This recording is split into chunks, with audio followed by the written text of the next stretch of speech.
A former Columbus police officer finds himself on the wrong side of a court hearing today, charged with manslaughter. We have the latest on Canyon Boykin's first court appearance. WCBI News at 6 starts now. WCBI News at 6 starts now.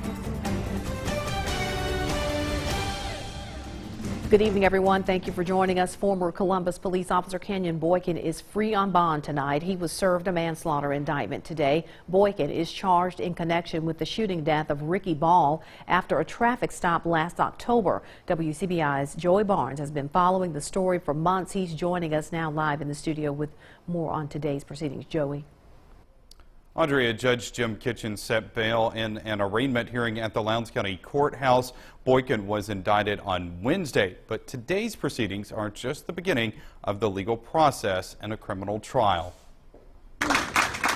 Canyon Boykin walks out of the Lowndes County Courthouse in handcuffs to cheers of support and chants of not guilty. Circuit Court Judge Jim Kitchen set Boykin's bond at $20,000 on Friday morning. A short time later, he was released on bond after being booked in the Lowndes County Jail. Boykin's attorney, Jim Wade, declined to comment on the case. Court documents say Ricky Ball was shot shortly after running away from a traffic stop on October 16, 2015. The Mississippi Bureau of Investigation investigated the shooting, but its findings have not been made public. District Attorney Scott Colon asked that a special prosecutor from the Attorney General's office take over the case and present it to a Lowndes County grand jury. AG Jim Hood released a statement Friday saying in part, quote, "The Lowndes County grand jury has given me my marching orders as a prosecutor. It is my duty to carry out those orders and present the case to a Lowndes County Circuit Court jury at trial." He went on to say, "Our police officers put their lives on the line for us every day.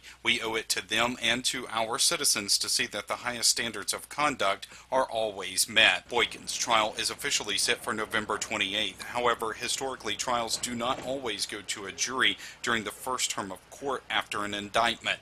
Legal experts also tell WCBI they expect a number of motions to be filed in this case, including a possible change of venue motion.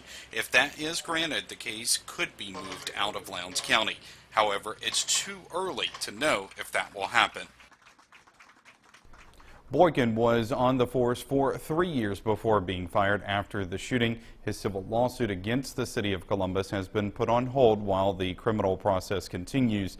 The Ball family has also filed an intent to sue the city of Columbus. Andrea.